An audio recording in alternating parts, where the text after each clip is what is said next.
That's Erasure live in our XM studios here in New York City. The new Erasure album called Union Street.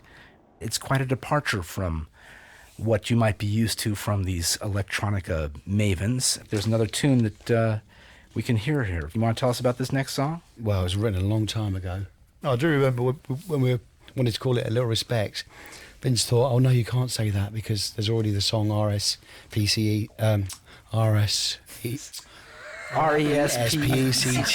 Yeah. And I said, no, so it'll be all right. And then we stuck with it, so it was fine. Oh yeah, it became its own thing. Yeah. Here it is acoustically. A Little Respect from Erasure.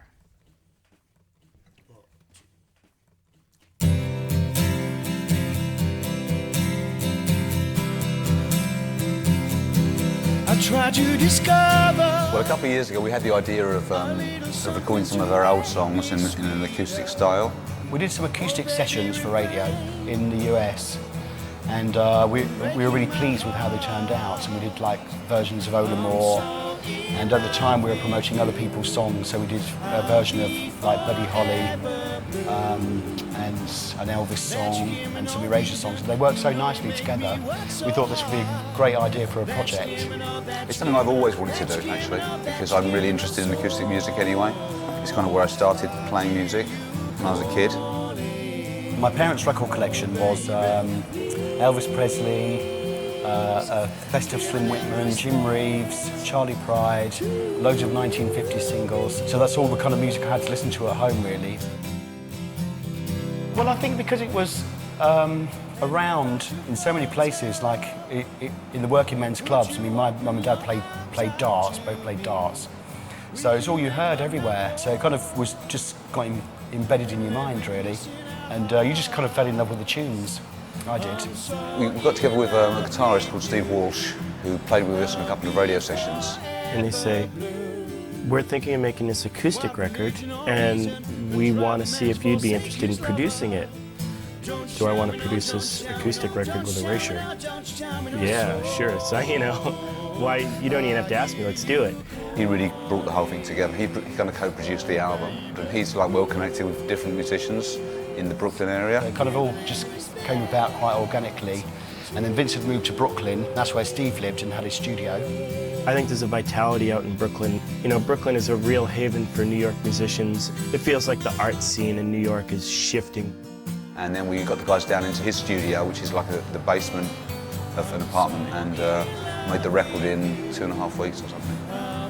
I'd like to think that our songs lend themselves to this style as well. When we write the songs, then we usually write them on acoustic piano or guitar anyway.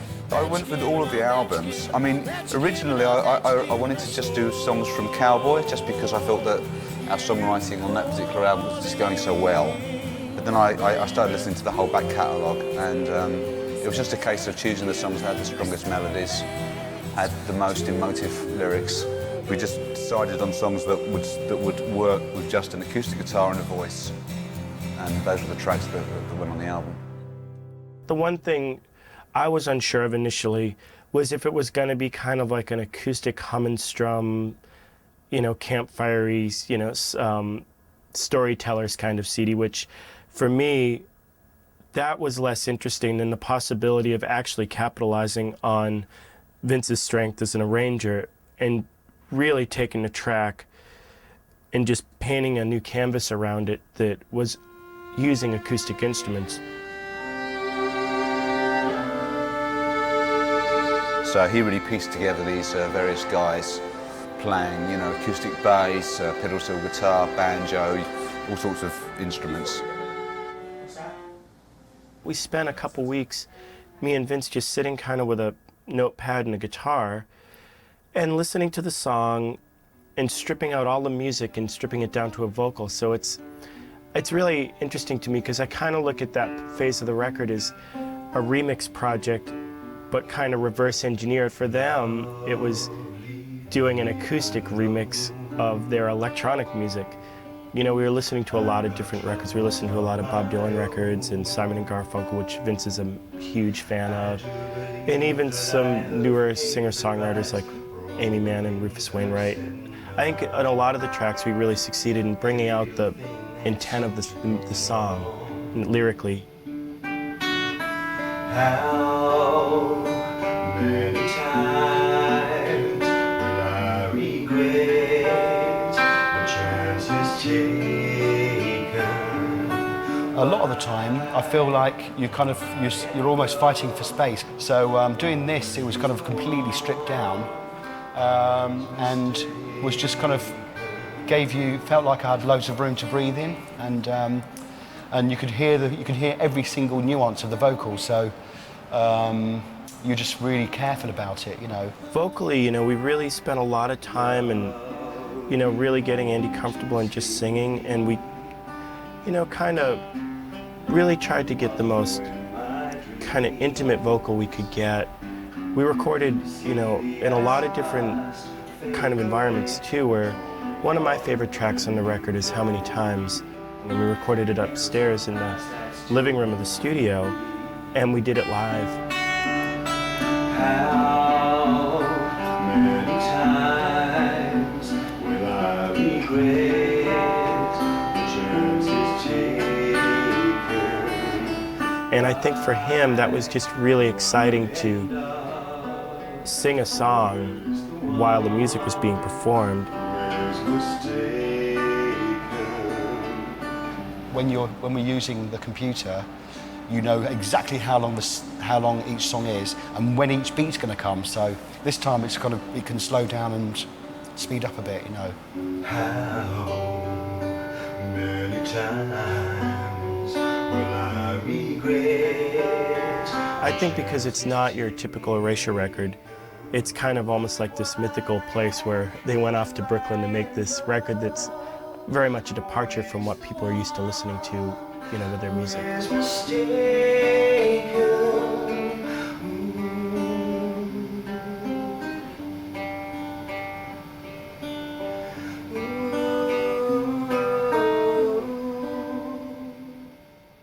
With performing the music live, I think it was a really, really powerful experience for both Vince and Andy, as well as the band. Steve got together with all these musicians, you know, and he found people. There's one guy from here, from Nashville, and the other guys were from New York. And these are people that he's been playing with sessions on for years. And when me and Andy rehearse for a tour, you know, it's usually like 4 or 6 weeks rehearsals, and they rehearsed in 3 days. And the funniest thing is that you know, because I've never worked with musicians, real musicians before, and it's quite amazing because, you know, like, they'll change the set around or change a song around. Steve will say to like the bass player, you know, like the third song, second bar, the first chorus, the first beat, if you can just stop there, you know, for a couple of seconds, and the guy will go, oh, okay, fine, and they just do it that night. In the meantime, I've got my like chord sheets out in front of me, and the same songs I've been playing for 20 years, and I still haven't bothered to learn the chords to. So it's a whole different experience. It is very different. I mean, I'm really enjoying myself, you know, because you kind of, you're not on your own. There's all these musicians on the stage with you, and they're really excellent. And because usually when Vince and myself tour, it's just the two of us. And Vince is really, really shy, so I kind of feel like you're kind of carrying the whole show, apart from Vince is worrying because all the music relies on him, you know? It's great, because I don't have to worry, you know. It's like, if I fall off my stool, then the concert will continue, and the band will just play on. And usually in a normal Erasure concert, I spend an hour and a half just worrying about my computer breaking down. And it gets worse and worse every tour. So this tour, it's like being on holiday. I think for Vince, he'll say he felt relieved, but I think it was really exciting for him to kind of just be able to listen and hear something new every night and respond with the way he was playing. Vince kind of is off to the side, hiding out, but Vince is a good guitar player and he's a great musician, and I think he was having a really good time playing. I feel like the pressure's been taken off, and I can just really explore my singing and really kind of get into the songs, you know, a lot more. Because it wasn't necessarily Andy singing against the fully realized version of their song, where, you know, there would be nights where things, you know, go haywire, or the monitors are different, or, you know, there was always that X factor that you didn't know what was going to happen. And The great thing about performing live in that situation is the X factor can be really powerful, and it can bring you to places you'd never ever get to go to, emotionally and musically, good and bad. And I think Andy really got inside that and really started to lead the band, and we really got into some territories with some of the songs that I don't know if they've ever been able to get to in that sort of way because of that. I do love it, yeah, I really love it. I think basically made for vaudeville, or made for the stage, really.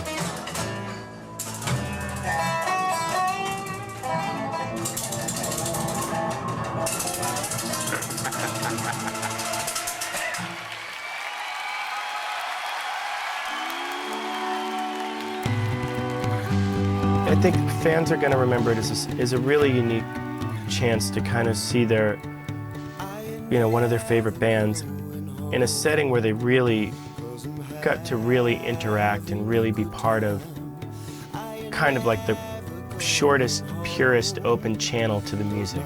Well, I think because once you've heard a song over and over again, it's like it gets so ingrained in you that you learn it, you know it off by heart. So, and you sing it automatically without even thinking about what you're singing. So I think when the songs are presented in a different way like this, it just makes you kind of like stop and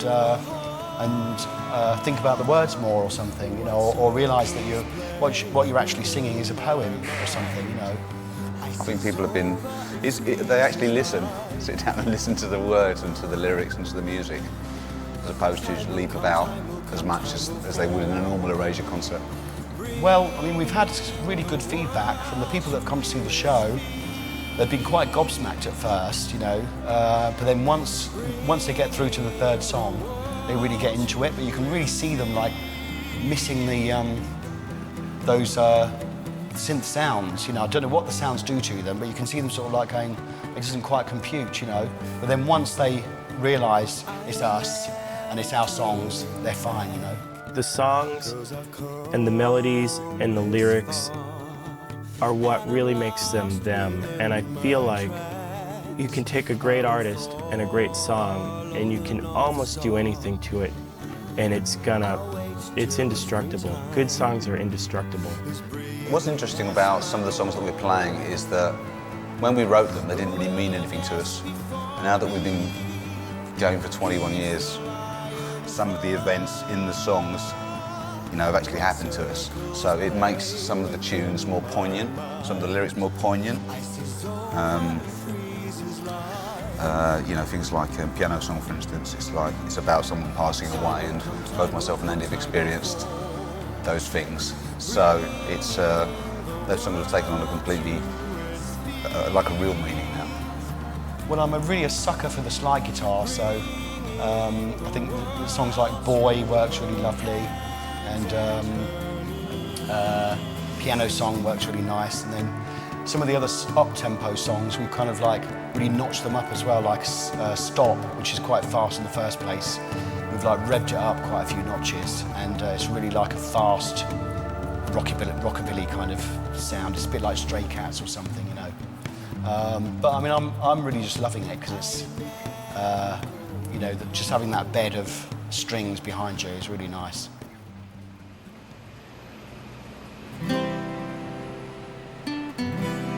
Tonight we're playing at the Ryman Auditorium in Nashville, and it's the first time we've ever performed in Nashville.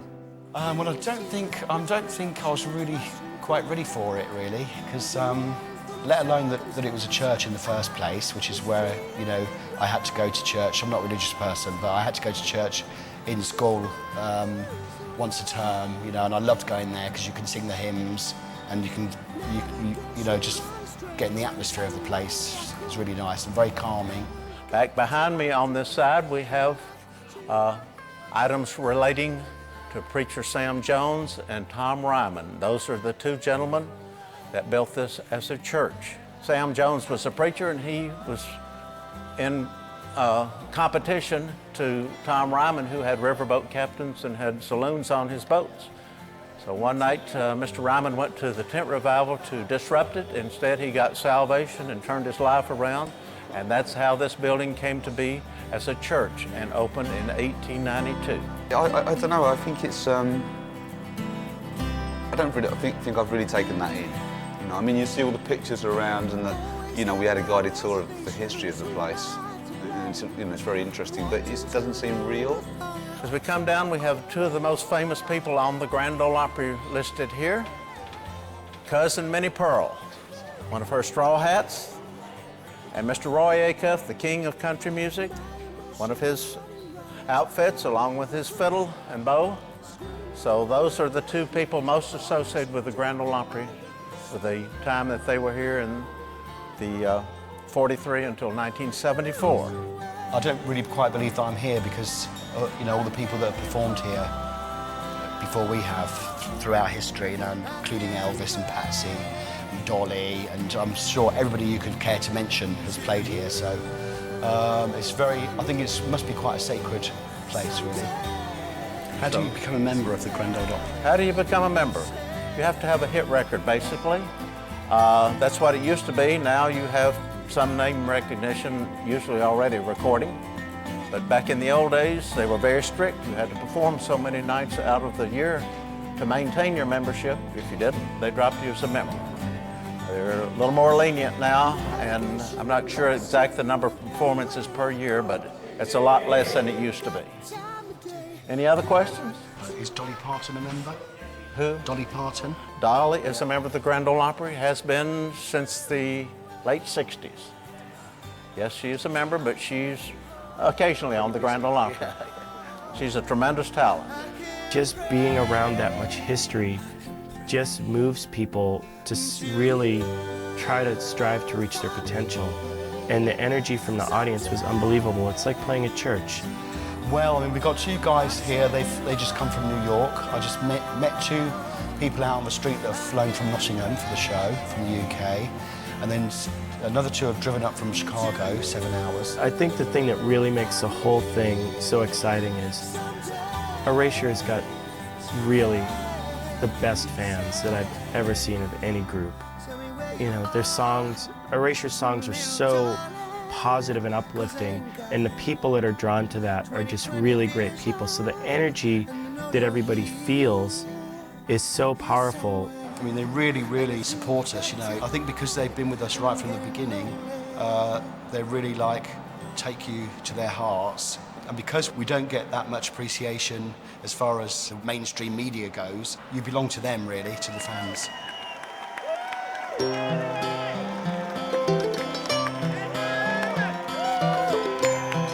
I mean, I'm amazed that we're still able to do what we're able to do, and there is still an audience out there. Our fans are incredibly faithful and loyal, and I think still appreciate the records that we make. The Vince Clarke, the persona, is to me not really, it's not the Vince I know, where Vince is very stoic guy off to the side that nobody really can get a read on. But Vince is a really, really sweet, funny person. If you get him on a roll, he's one of the funniest people ever. It's just entertainment, and we don't take it that seriously. I think people appreciate it when you can fall over on the stage and kind of be human, and I think that we're a bit like that. We've never really been particularly cool, and I guess our audiences appreciate that. I think Andy is, in some ways, not of this world. I think that Andy is, Andy's a really powerful person, just spiritually. He is truly in the moment all the time. And I think that that's what Andy's gift is he really makes people think, and whether it's through his lyrics or the emotiveness of his voice or just being around him. He's a very, very deep person. What are your plans from here? Well, the tour's winding up now, so it's going to be a bit of a break, and then myself and Andy will start doing some new writing for a new record for next year. And you think you're going to go back to a few drum machines? And it's going to be back to noises? pure electronics, yep. A true artist should always be in a constant state of evolving and not necessarily trying to cling to some past success or or kind of get stunted in their growth, there's a reckless abandonment that they kind of welcome with their music, that they realize that it's not any particular moment that defines them, and they're really brave about doing what they're really compelled to do, and I don't think they're worried about how it's received. I think they're more concerned with the experience they're having. Vince and myself are always working on ourselves as people, and I think that comes across in our music, and that we're not going to stop making music because we love doing it, and hopefully there'll be loads of more surprises in store. I can't even, I can't, you know, get in my head the idea that we've been there for 21 years. It just doesn't seem real to me. And I think that we've been incredibly lucky. We have a really supportive record company, and I'm working with a great partner. So may we live on and do our stuff forever.